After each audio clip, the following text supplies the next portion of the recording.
Welcome to the Human Advantage podcast, where culture is created, not claimed. We've been talking about culture for years, but most companies still reduce people to check boxes that are supposed to define an entire human being. We hire for familiarity, we reward sameness, and then wonder why teams struggle. The problem isn't talent, it's the system. And this podcast is about changing that. Diversity beyond checkboxes, culture add over culture fit, and how people think is the real differentiator. Because people aren't categories, they're the advantage. Hey everybody, welcome back to another episode of the Human Advantage podcast. We've got myself, Adam Kleckner, and Devon Walker today hosting, and we're joined by Dr. Tiffany Jameson, an organizational psychologist, neurodivergent specialist, keynote speaker, researcher, and founder of Grit and Flow. Dr. Tiffany's work focuses on helping leaders build person-centered workplaces where people can do their best work. Through her consulting, research, coaching, LinkedIn learning courses, she helps companies close communication gaps, rethink hiring, management practices, and create cultures that better support neurodivergent employees. What don't you do, Tiffany? That's the real question, I was going to say, wow, right? I sound pretty good, don't I? You do. I You know, do. I'm tired listening to that. I know, right? Yeah. Good thing I'm used to talking a lot. It's like, oh, Yeah, I've been busy, haven't I? Yeah, you That's a have really been. impressive intro. Well, thank Yeah. you. Yeah, he just Yeah. wrote it. ChatGPT'd me, right? Well, for sure. 100%. 100%. It's making my life easy. Exactly. It's a tool to be used. Yeah, exactly. So today we're going to talk about neuroinclusion beyond good intentions, what person-centered leadership looks like in practice, how companies can build workplaces where different ways of thinking are not just accommodated, but understood, valued, and supported. So welcome, Tiffany. We're excited to have you. As I mentioned before this call, there's so many ways we could go with this conversation because you do so many things, so many interesting things. So super excited to have you on here. Yeah, well, I appreciate it. It's nice to be here, and Adam's a cool guy, and Devon seems like a Sometimes. cool guy. We just kind of checked in, so I'm ready. Ask me what you want to ask me. I love talking about everything and anything. So I know, I I'm love it. very You passionate might about it regret all. that. So yeah, I don't know. You're gonna get some excitement. You might tell me like bring it down a little bit, Tiffany. No, do it. Don't let it roll. Let it roll. Well, this is called the Human Advantage podcast. So I do think this whole person-centered, human-centered workforce piece of yours is obviously, I think that's probably how I found you originally. Anytime I see those words on LinkedIn, I'm like, yes, my people. All right, here we go. So, you talk all the time. And one thing I love about following your work is that human-centered or person-centered workplaces. What does that mean to you? Like, what got you started in that field? What does that kind of terminology mean in your world? Well, I got started in this world of working with neurodivergents when I found out about the 85% unemployment rate. So I stayed home with my Crazy. kiddos. I was actually a programmer, and my kiddos are both, well, they're now in their 20s, but they're still my kiddos, both neurodivergent. And when I found out that statistic finishing up my MBA, I was like, hell no. And like, Mama Bear mode went on full time. Like this is not okay. To the point where I, decided to do some more research, and I recognized there is no one knew why. And this was like in 2018. And I said, well, I'm going to figure that out. So I pursued my PhD and I started my company. And through this work, at first I didn't know what it was going to look like. Yeah. What do you have? Autism employment problem. That's where it all started. So the more I dug in, the more I got working over the last, 5, 6, 7 years, we recognized that we're seeing that the companies weren't doing their part. So, and there's a lot of reasons for that I'm sure we'll touch on, but all the responsibility was given to the neurodivergent people. So they were getting coaching, they were getting research done, but there's two things at play that come into all of this. And the more we did that work, we started working on neuroinclusion from a manager organizational standpoint. But neuroinclusion really is about, the whole person. It's about, the fact that we're all made up differently, like a cognitive diversity. And that's not just because your neurological differences. It's your life experiences, it's your gender, it's your culture, your social economic status. It's just all these things come into play. You're a human being. Yeah. And so when it came to the idea of person-centered, it came to the concept of, I'm just not one label. I'm not just one thing. And that's what I think we're comfortable doing as a society is if it's easier to put pretty little labels on everything. But it's 100%. so not the way it works. No, that's why So we use that term diversity beyond checkboxes, right? yeah. Because anytime we talk about diversity, neurodiversity, diversity in general, it always boils down to a checkbox, a label, a checkbox on an application, a checkbox on even taking my kids to the doctor sometimes is confusing because they're black, they're white. They're like, it's like, well, what? Mhm. There is no checkbox for them. Yeah. So I think I love when you talk about that, just the label obsession, because we do that everywhere, but especially in the workforce. Yeah. Well, we're trying to define things. It's like we're Yeah. working on study right now about conversations, manager conversations about accommodations. And we're trying to do the sense making and just kind of preparing for it. We have like our own biases we come with our own knowledge, our own, experiences. Like I always say, like if I have a neighbor who had an autistic young child who maybe was somebody who was nonverbal or had, a lot of struggles maybe with behaviors, maybe we're a little disruptive, maybe a little violent. It has known to Hmm. happen. That's my reference for autism. Now, when you move Yes. into the workforce, that's not necessarily a 3-year-old child who's still trying to figure out how to communicate with the world and's frustrated, Right. but Yeah. people jump to what they know. Yeah. So that's kind of the thing. And then I also find, working with employers right now, sometimes a neurodivergent person comes in and they expect the world. They expect you to conform to them. They're not working with you, they're not being interactive with you. They're not, helping because, we have to help educate people about ourselves, regardless of what it is. This is kind of how I Yeah. work. This is me. And they expect people just to figure that out.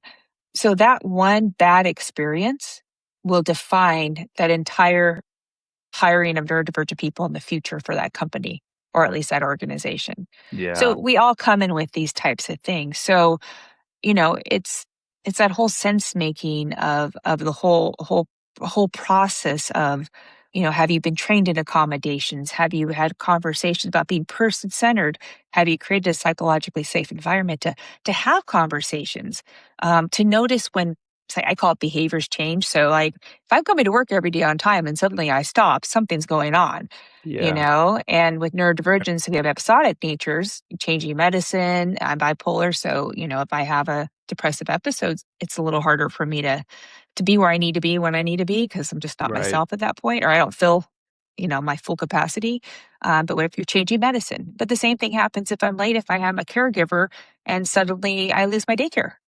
And now I have to shuffle my child across, the city to get somewhere else, or my car breaks down. Now I have to get a ride, take the bus. There's so many reasons, but we don't take enough time all the time, not always, not everybody, to understand, wow, something's changed. I'm not going to jump to a conclusion that this this person's bad, this person's unengaged, this person doesn't want their job. I'm going to pause and stop myself from that assumption trap and ask, hey, I've noticed something's changed. What can I do to help you right now? I love that. You change That's great. the whole dynamic changes right there. That Pause. term assumption trap is such a good one. That is it has so much power behind that because it's Hmm. such an easy term, but it plays in every day. And that's why pause. Like, I spend time on my training or anybody, like, get a sticky note. Someone's over here. Get your sticky note, right? Pause on it and put it on your keyboard or wherever Yeah. in front of your screen. Because that's the problem is we don't pause enough to think, what else could it be? Or Right. pause enough just to even let somebody respond to hear more. And Yeah. that's, a learned behavior by a lot of us.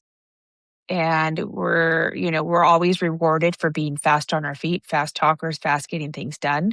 Not necessarily the most productive thing for most conversations or people based things. So that's kind of where all this came from. And I'm just very passionate now about like line managers. Like Yeah. line managers make it or break it. I think there was some statistic that said like people have reported 44% of their well-being is associated with their line manager, the people you 100%. directly. So That that's a number lot. actually feels low, Yep. honestly.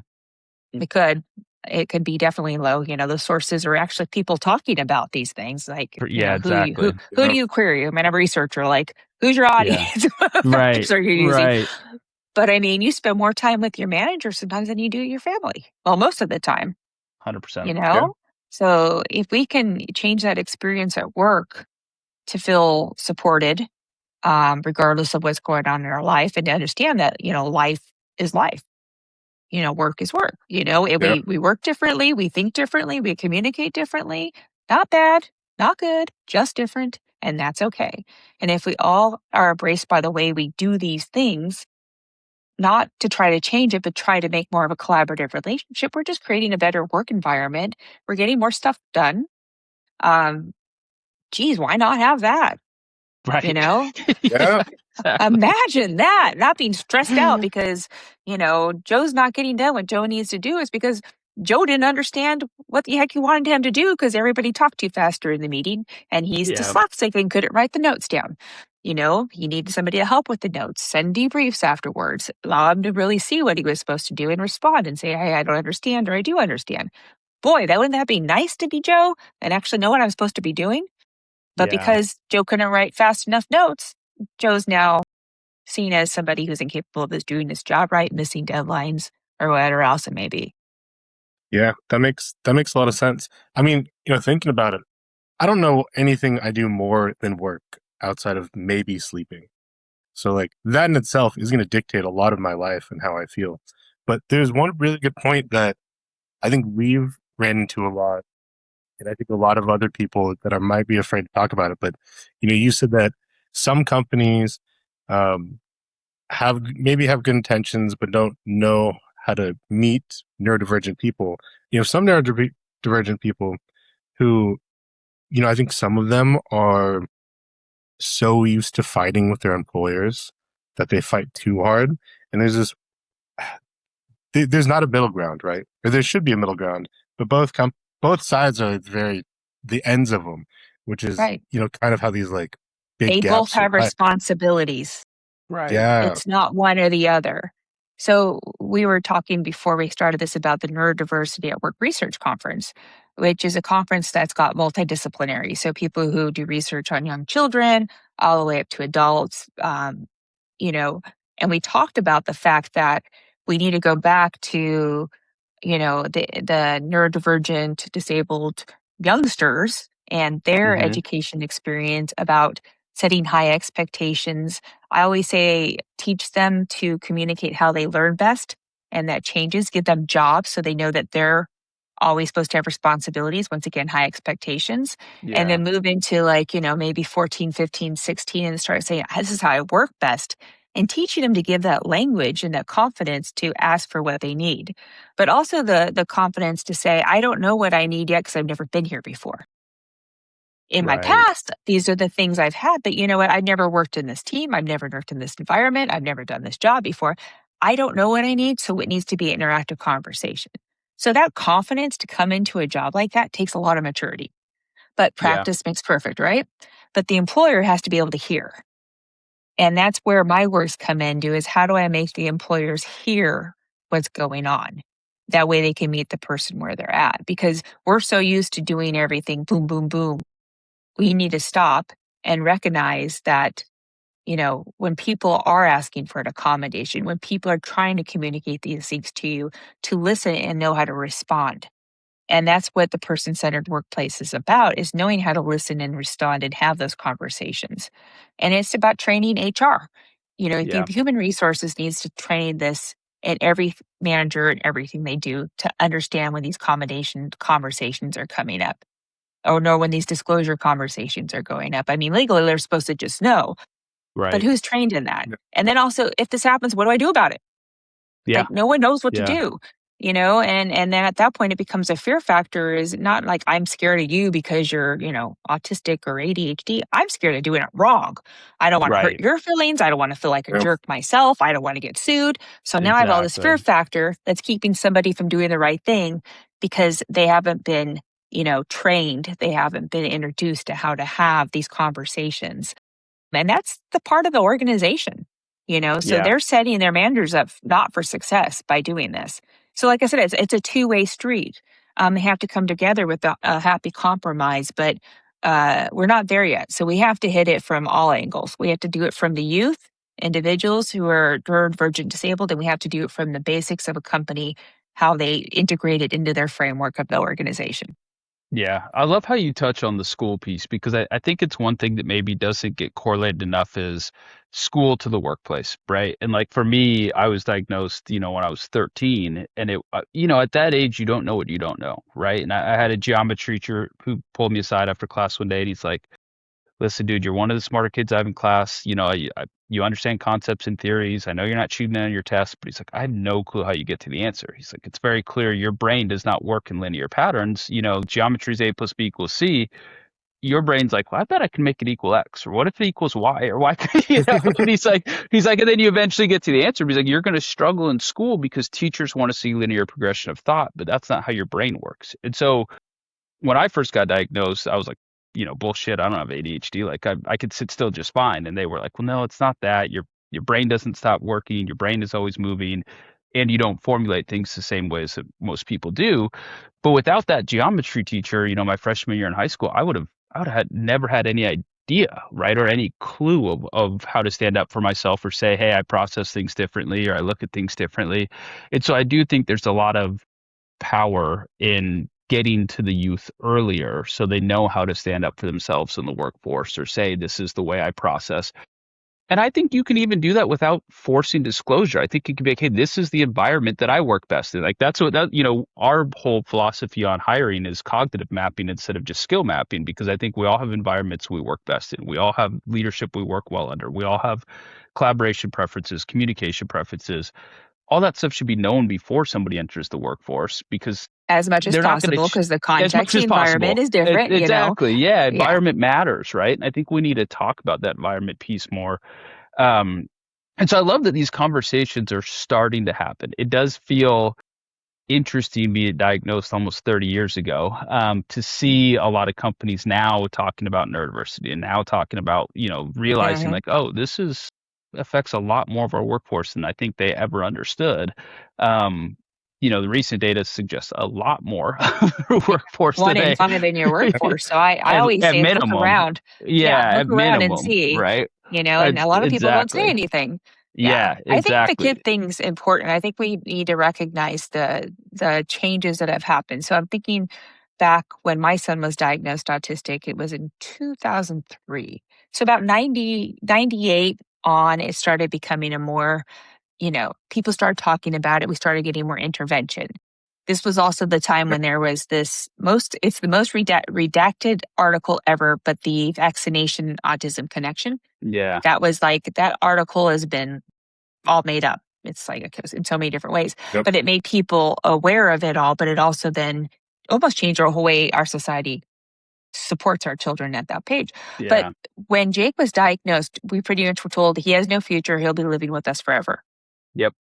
That's the way it was. So we had to, go through grieving of this child who we hoped would have this wonderful, successful life. And they had a lot of just starting the diagnosis and stuff.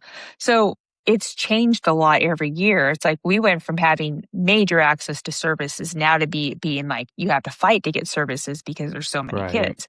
It's just, there's been a change. But, I have to say, with the right services and the right attitude, and luckily for me, I was able to stay home and work with my son and then eventually my daughter with ADHD. He's living independently. He's getting 2 majors and a minor. Unreal. It's great. That's So great. all Yeah. that's I mean, he's good. I love this. This is it. I'm on a plane and I'm doing a presentation, and sometimes when I talk about these things, I'll show a picture of my kids when they were littler. Little cute Halloween costume, little Jakey and Sarah. Yeah. We all do that as parents, Tiffany. We all I are know. guilty. It's All are guilty of that. But I Yeah. like to talk about and they allow me to talk about their Yeah. stories. So this guy next to me, I told him a little bit of what I do. And then, I got to that point, I was working on my slides and I go, that's my son. He goes, he doesn't look autistic. And I was Oh like, my gosh. hello, excuse me, Hey, do I hold want to go on. there with this Yeah. guy? And I have to Wha- choose, like, I said, what does Yeah. it look like? Right. Just, But there's those so there's stigmas. Yeah. there's no Yeah. stigma. But that doesn't look like anything. It has nothing visual Yes. about it besides, Not there one happens bit. to be sometimes some self-stimulatory behaviors that are obvious or, things You're not like gonna that. see that in But a picture, though. I No. know A it's just, video, maybe, but not a but picture. Like, but I yeah, get that a lot through the years. He I doesn't know. look autistic. I I said, know. what does That's autism look crazy. like? You That's know, crazy. it. It's like comments like that continue this like ignorance and bias against neurodivergent people. 'Cause it's a spectrum for a reason, right? Like Right. Yeah. it affects Yeah. everybody a Yeah. little. Yeah, and I mean, there's so many co-occurring things that happen with neurodivergence. I mean, mental health. I mean, Yeah. right now in the neurodiversity paradigm, a lot of mental health is considered part of it. I'm bipolar too. I consider that a neurodivergence. hmm I'm also a praxic. So here I am doing podcast and speaking, and I have a speaking problem. I also have a learning disorder. I got pulled out by my third grade teacher and said, something's not going right here.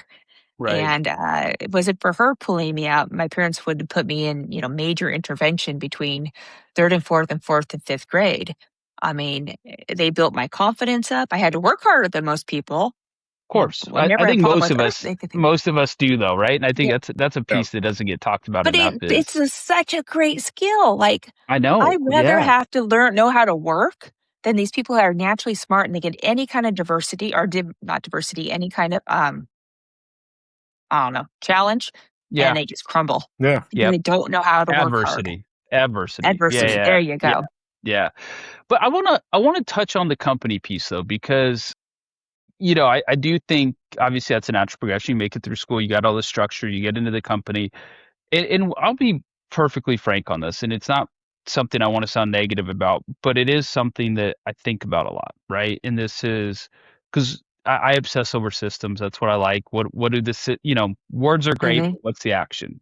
And we have so many companies now with neurodiversity hiring programs and talking about it, and all these things. But then I look and the neurodiversity hiring portal has 5 open roles in it, right? And there's 1,000 open roles on the regular website. And I'm going, okay, well, if you look at the data and you understand neurodivergence, you don't think out of those 1,000 engineering roles open that some of those engineers may not be neurodivergent? Like either this is a marketing thing or you don't fully understand neurodivergence yet, but like the math doesn't always Disclosure match for versus you. not disclosing. There you have it. Exactly, right? And so to you, with all this awareness, because again, part of me is very thankful for the awareness. I'm glad it's being talked about. So again, I don't want it to sound negative, but I do think we have implementation, targets we've got to get to, and we have work to do in this area.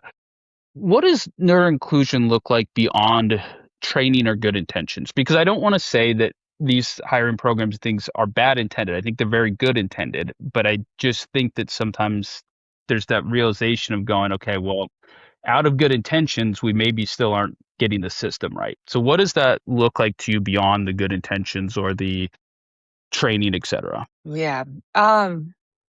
Most companies are performative. They're talking Yes, about it because people want to hear, Yep. and that's exactly the right. neuroinclusion 101. I can't tell you how many times I've done that in some capacity for Right. companies. Well, I They're think just push didn't play, you write the LinkedIn Learning on that? yeah. I think And you I'm on wrote my the second. course Yeah, on that one, right? I wrote the Oh, course on perfect. it, and I rewrote the course again on it Well, thank you 2024. for So, doing that. well, thank It's you. Yeah, been very helpful. The first one's yeah. translated in like 15 languages. Sorry, just Really? because, yeah, That's I've like amazing. between my classes, I have like 200,000 learners or more. That's awesome. I think that That's it's just, really good. it just tells That you is the interest in the awesome. topic. But Yeah. to get back on topic, so people, here's the catch: people want a magic bullet, and this is one big discussion we had at the. We have the practitioners piece of us, so us that try to make it happen in businesses are also at the research conference, and people ask us, "Research, what's going on? Why isn't this working?" Yeah. One, people want a magic pill Yeah. that would just Yep. make it, this is how you do it and you're good. But it's not. It's a behavior change, it's a process change, and it's a culture change. Yeah. Change takes time. So in a larger organization, I estimate to make a significant change 2 years in a large organization. I mean, 2 years of behavior change, Yeah. consistency, coordinating Yeah. your performance systems. putting it into all your training, making your policies more, inclusive of different, I call it learning, communicating, and socializing.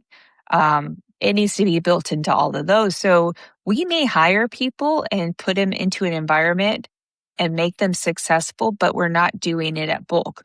So all these Right. efforts have been focused on, hiring. And I think it was good at the time. It was a start, but I think we're past that now. So what's come to play is it's not so much about hiring now, it's about helping the people who are already there.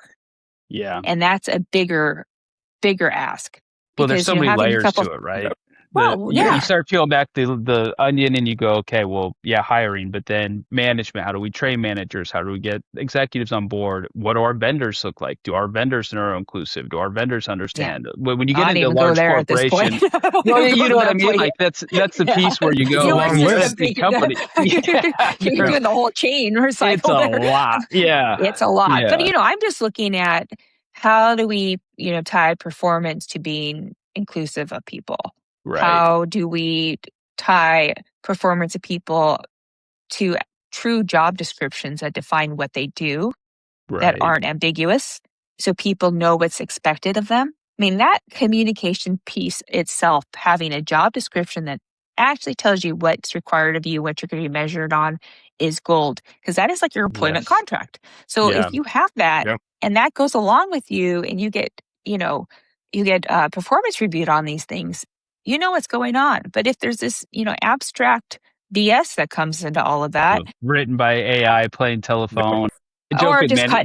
cut and paste, Yeah, when Yeah. we work with a new client, I joke with them all the time. I'm like, okay, let's look at the job description first. I go either I know AI wrote that for you or HR wrote that for you, one of the two. But we're already playing a game of telephone, so let's figure this out Yeah. first, right? Well, Yeah, that's why, the major job, or one major job that organizational psychologist does, is a job analysis, which yeah, is what do we actually do? And another thing people don't put in it, and this is what we talk a lot with our customers, and then, we have people maybe in restaurants and the corporate and the manufacturing, is, we may think people have the core skills, but we thought about the environment, the physical environment they work in. 100%. So for one client, they own, thousands of restaurants that are, more fast food, I guess you could Mhm. say. And you may hire somebody, but have you hired them to know if they can fold a taco or burrito or put a burger together? Do you know if Right, they can handle the smells? Do you know if they can handle when it's fast or when it's slow? Can right. they handle a bad customer coming at you? Like, you need to show them how this environment looks at these different times, because that may be able to do the job is one thing, but do that job in that context of the smells, the lights, the Yeah, customers, the core skills. I mean, who yeah. would The think doing noise, the some of these stimulation, all that. things? I mean, Yeah, it's a Yeah, lot of like, stress. yeah, it's a lot that can come at you, and people don't think about that. So we encourage like writing, this is what a day looks like a little bit. And one manufacturing company we worked with, is we had them do like kits of the core skills, because a lot of it was, maybe some fine motor skills, Mhm. or some, being able to see patterns and recognition for like some QA work. Once we figured out which kit they did well, we took them to that environment. This is what it sounds like. This is what the lights are like. Because there's some smelly spots, and there were some loud spots, and there were some other Yeah, spots. Yeah. Are you going to be able to work in this? And that did two things. One, they're like, heck no. yeah, So let's go back to what you're good at. Another one was, when they came in the first day, they knew what to expect. yeah. And so Right. I think, when everybody jumps in for a job, who's scared about that first day? What's it look like? We can show people what it looks like that first day, where to park, where you check in, where you Yeah. everything you have to do, you take down that stress. And those are just some simple things you can do, but just to get people in the door feeling better about what they're doing, and start them off on the correct foot. Um, Right. to say, Yeah, I think that's great. And I just want to make sure I'm like translating this correctly for listeners. So essentially during the job or job interview, the kit is essentially assessing their skills, but like a real world effort, something that like really translates over. And then it's you, the interviewer, taking them to the physical environment and being like, hey, this is what it's actually like. Would then like, because we work in manufacturing and we work with some QSRs as well. when taking to the physical environment, is that like shadowing? Is that like talking to people? Is that like seeing It what the line depends. actually like how does Probably that how does I that think it translate? depends on the role. And the individual. So if you're working with somebody who potentially has more communication challenges or is maybe more standoffish, isn't going to be asking those questions because it's just not in their nature, you may not have that experience. But what we do look like when we're doing kind of those kits is the manager's there. And the manager's seeing if they ask questions, how they respond to questions. That kind of dialogue right there teaches everybody a lot. And then sometimes when they're out there, we want to see, if they can do the job out there, or maybe they want to talk to people. I think that's an individual preference, and you give options for that because some people won't be Yeah, comfortable. You've been putting them on the spot Yeah. to do it that, it and that's not reminds something we me. want to do. Yeah, it reminds me a lot of a conversation we had a few episodes ago with he's a VP of talent and AI at a healthcare company, but it does a lot in tech as well. And he was big on workplace trials. Like, during the interview process, you do a 2-week trial, a 3-week paid work trial, right? Where you're coming in and you're doing, but it allows them to understand how you are in the environment. It allows you to understand what the environment's like to get some progress done. It's an interesting concept I haven't thought about, but I that's why I love exploring these because I think there's so many cool ideas going around right now, and I think we Mhm. all have come to the realization that systems have to change, right? Like we if come this incoming workforce, again, I've got to dig deeper into the data, but I saw a recent research article, it's like 53% of Gen Z millennials associate with some form of neurodivergence, right? Like Mhm. at some point we're not going to be the odd ones out anymore. We're not a separate program, we're not a separate entity. It's just your workforce. Like this is just your Exactly. workforce is diverse. And I think that's where we get to the fact of how do you allow people to do their best work without requiring disclosure first? And I think that's the Because piece that what we've we got to do get is good to. for everybody, and Exactly. that's it. Right. I mean, we're not asking something that's not going to benefit somebody else. Exactly. I mean, it's all about getting a good, person, environment, job match. Um, Good for everybody. Retention rates. It's good for the amount, the turnover. I mean, everything you talked about. And I am hearing more people do some skills-based testing. Um, I talked to this guy on a plane on my way back to Seattle, and he just come back from interviewing for a job in Australia because apparently Interesting. there's been a lot of tech layoffs in Right? Seattle. Yeah. Yeah. Yeah. There But Yep. has. It's true. they flew him in and they put him to a room and they gave him something to talk about. And he sat there diagramming this huge thing with the team working with them. Yeah. And they got to see how they all meshed together. And then, they brought in some other people to talk about it. And he felt good about the people he'd be working with. And they knew Who type he of was. gentleman he was and how Yeah. he Yep. worked and if they can mesh. And I mean, I think that's ideal to understand the team you'll be 100%. with. And that's But neurodivergent also, or Yep. not, right? That's the oh, whole yeah, key yeah. to this. But I think also we need to recognize, though, that that's not going to work for everybody because not Right. everybody's going to be comfortable in that situation. Because that's more of like an extrovert, highly skilled, maybe upper level, which is not Yep. necessarily where we're seeing all the challenges. I mean, that's where we're seeing the burnout, but we're not necessarily seeing the challenges getting into roles. It's the more of the entry roles where we don't have confidence, experience, um, confidence Yeah. to Well, could you do put these that types same of thing things. Yep. to a take-home assessment, right? To where, hey, spend a couple days. We want to understand how you think and you process, but do it in your environment, Yeah. right? I think Well, there's ways to get creative on that. yeah. Well, I've seen people do that for jobs, but they're not compensating people who spend, That's a 25 problem. That's the hours. problem. Yeah, that's a Yeah. Yeah. problem.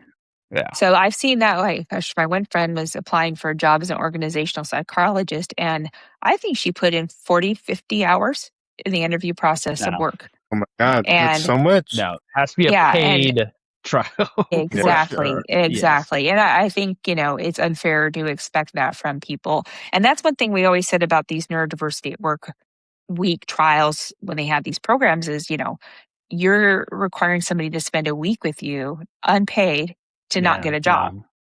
You know Yeah. what I mean? So you No. can't expect that from somebody, even though the whole trying to get to know each other is a good deal. It's still opportunity lost for that individual, Right. Right. so you have to weigh that very carefully. But I don't think there's a magic bullet. I don't think it's, one solution for all. And it depends The on the position. You don't Yeah, need the to always magic be bullet's outgoing. these conversations. That's what it is. It's having these conversations, planting seeds. I think that's a huge piece of it right now. Well, and also reaching out. And there's a lot of people in this space now that are saying they do what I do. Awesome. And I'll be honest, a lot of them are newly diagnosed neurodivergent people who say, I have lived experience. I can now consult with companies. And I have to say, I was a consultant. I'm also a mom, but I also have an MBA. I have a PhD. I've worked with companies. I've worked in companies. Those things are really important. I mean, my neurodivergence gives me a really good perspective, and I think that's an important thing to have. But you need to understand how companies work, because Yes. otherwise you're putting such high expectations and it's not realistic, for companies, and then they feel like failures and they feel Yeah. like they can never get it done. You have to break it into pieces that company can handle. That's why we always start gigs, I guess you could say, is where are you at now? Yeah. And then we figure out where we can go. Because if you are just so far from there, you're going to have to take some baby steps. I mean, a lot of things too is you touch us a little bit about, millennials coming in and Gen Zers or whatever into the environments. Well, we have 5 generations working together now. Right. If you ask somebody who's, a baby boomer about accommodations and D&I and pronouns and all those other things, they're a lot of They're them are going to shut be like, down. this is so stupid, Yeah. why are we Yeah. doing all this? And it's not for lack of compassion for human beings. It's just not how they do work. Or, Right. all the soft stuff, cozy stuff. Everybody should just be able to do it, So you were kind of had this like juxtaposition of people coming to work together. And that's even a challenge in itself, without adding now we're trying to get people to behave differently. And behavior is hard to change. And as you get older, it's even harder to change. That's just a Yep. fact, Yep. Yep. So there's a lot to it. So I guess, overall is, you know, you want to be a good person. You want to create an environment where people want to be there and happy. You want to do good work. So how can you create an environment where you can do that? And how do you bring the right people in there? But how do you support the people you already have? 100%. And it's just, I always say, I don't want to say it here, but don't be it. Something Yeah. with a D, Yep. is all I'm asking. Yep. It's a Fill in simple the ask blank, here. audience. Yeah. In the book. Yeah, I mean, that's just, that's what I'm trying to do. And this comes from me is I really love people. I want to see the good in them, which, gets me burnt sometimes, but I do love people. I love people when they flourish, when they're happy. And like my company is called Grit and Flow. Everybody's like, where the heck did you get that name from? And I think about grit, which is, really putting yourself into something and getting through adversity and whatever else it may be, and just being better on the other side. And I think about Jake when he was diagnosed, the number of hours of therapy he had to go through, occupational therapy, speech therapy, this therapy, you go auditory therapy. I mean, just nonstop, these schools, everybody telling him what to do. And he got through it, and he's got such perseverance from that. Then I think about flow, and my son, when there's something he loves, it's not work. I mean, he 100%. finds his preferred topics, and his is, a lot of gaming stuff. But like for his situation, I found he started writing when he got a little sad in high school about stuff and publishing some of his work on Mm-hmm. DeviantArt. But then we walked in, and I would read the Halo books with him. They're kind of good books. But he'd talk Great about his story. video games. Talk about his video games, but he'd talk about the relationships and the cultures and the people and I'm like, Jake, you need to write these things. Like, Yeah. you write video games, you just don't see the bang bang shoot 'em up. You see the whole picture. So it's finding that flow for him. So has his BFA in creative writing. He's finishing up his BS in computer science, and he's got a minor in video game design. I love He's got that. all the tools to be a video Right. game designer and use that passion he has to do something. The challenge, though, is with a lot of our neurodivergent friends, actually, not even with our younger folks, is they want to get to that job right away. But that's a whole other topic. Right. Yeah, I think you hit on so many good points though, and I think the last one that's a whole other topic. We could go on this for hours, and it's which is you get 3 people passionate about this, and that's what I love. And again, I'm very thankful that these conversations are happening because, when I was diagnosed, they weren't, right. It wasn't a conversation happening. But we got to wrap this up a little bit. So we always like to end with what we call our lightning round. And so I preface this every time, Tiffany, because my ADHD brain doesn't keep anything to one word or one sentence, as I'm sure you know by now after the times we've met. But we try to do this a short answer for these. So what is to you one myth about neurodiversity that you wish people would retire or change? Broken. Yeah, Just that's because so you're good. neurodivergent doesn't mean you're broken. I feel like that one hits too close to home. Exactly. What's one workplace habit that creates unnecessary friction? Pausing, Mm. responding before you understand. Yeah, Yes, we're we're all so always guilty of wanting that. to fill the gap of silence. Yeah, Honestly, I have to sit in my head and count when I'm yeah. talking to people because I know I want to fill that gap. And I know I don't want to fill that gap. So I'll be like 1, 2, 3, 4 in It's my head and count because it is hard. it's so hard. It's so hard. And My if we stop, ADHD brain has filled that gap well before somebody's finished speaking every time, and it's so hard to not just burst that out. It's yeah, it's people it's a great need to be practice. heard. And then Yeah, they need to be understood by clarifying questions, which just gets into the whole yeah, communication tactic. yeah. What's one leadership skill that more managers need? Listen.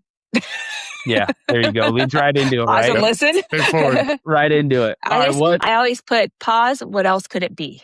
Yeah, that's so good. I call it the pause C framework. Love it. I love it. Easy. What's one thing companies overcomplicate about inclusion? That accommodations are expensive. Yeah. And they have to be complicated, right? It's sometimes I joke my biggest accommodation is a standing sitting desk because if Hmm. I need to focus and I need to do operation work, I've got to sit down. Meetings like this, or if I'm doing anything else, I stand because it helps me be more present. If I sit, I'm yawning and I'm kind of like out of it. Yeah. It's Yep. such a simple accommodation that these days are cheap, but we think that this massive accommodation is going to be such a pain in the ass and it's going to be all this work and all these things. And I think it's such a good point because they're oftentimes the best accommodations are cheap and easy. Also, it's an interactive Yeah. process, meaning a Yeah. person might ask for this, but it's not, something the company can do. So working through like, what are you really trying to get done here and working through that in the environment there? Because, Yeah. you don't know what you don't know when you ask for an accommodation. You know, this is the problem potentially, or this is the thing that's not working. Right. You might have to work with people on that. And I think people are recognizing that an ask isn't necessarily just the ask. There's a process involved for a reason. Right. Yeah. So, all right, our final question. So we're big. Obviously, we own a staffing firm. We're in the hiring phase, but a big thing that we believe is that people are so much more than what shows up on a piece of paper, right? And I'm not naive enough to think we're going to get rid of resumes anytime soon, but I think people show up to work as so much more than what's on that piece of paper. So, what is one thing that's essential to who you are and how you show up in the workforce, but would never show up on your resume? Ooh, that's a hard one. I have to think about myself. If I talk by myself, um, I just think my compassion Yeah. and my compassion for human beings and able to have that emotional intelligence, but actually put it in play Yeah. is hard to Yeah. put on paper until you're working with somebody. You know, I might have all those wonderful credentials you read off at the beginning, but it doesn't mean that I'm good at listening or I'm good at looking at things from your perspective. None of that will say that until you work with me and understand how that comes into play in our everyday conversations. Yeah. I love That was a that. hard one. Hard You one. know, That's but that was like a that good one. one, and I can attest to that. I can attest to that meeting you in our conversation. I think that's a great one. Well, listen, I think if you're open to it, we'll probably have to do another one of these down the road because there's so many pieces of this topic that we didn't even get a brush on. And I think Well, it's I such an appreciate you're important having these conversation. conversations. I mean, you Yeah. said they're glad the conversations are. I appreciate you having the conversations Well, thank and you. also the Yeah. vulnerability, because if we're not out here being vulnerable with our neurodivergence, mental health, other things, we're making it okay. You know, it's like Right. when I go speak to Yeah. 3,000 people and I say, I am praxic and I might need you to help me with words. People are like, you're on stage and you're asking people to help you say things. I'm like, yes, Yes. because it's more important that Yes. you understand what I say than me saying it right. And Right. that's what Yeah. it comes down to. And if we're not modeling this behavior of a self acceptance, then how do we expect to be asking it of others? 100%. So true. 100%. So true. Well, yeah, thank you so much for doing this. And if people have questions on this episode or previous ones, you can always get a hold of us at info@thelinktech.com. And if companies are interested in your work, Tiffany, what's the easiest way for them to reach out to you? Tiffany at gritandflow.com, or just Google me and LinkedIn. I'm all over Yeah, that place. you Yeah. are. You are. But I hope and I genuinely do think this will spark a lot of leaders to rethink what are we doing. And so I think your work is so important. And like I said, we'll have to do this again because there's so many branches to this that we could have dove down. Hardest part of this conversation is keeping it to 30, 40 Yeah. minutes. Well, my last closing comment I want to say is for people who see this and think, well, I want to do something, let's talk about it. I mean, we don't have to talk Yep. about it for money. Let's talk about it so you get an idea of, like, we don't need to climb Mount Everest. We need to Yes. start where you're at. And I think people just think, oh, I have to go on this huge initiative. It's not an initiative. It's daily practices we can change, and we can start with one at a Yeah. time. Small changes make the biggest difference. 100%. That's the best way. 100%. All right. Well, we'll wrap on that. We appreciate it. Thank you so much. And until the next Peace one. out. All right.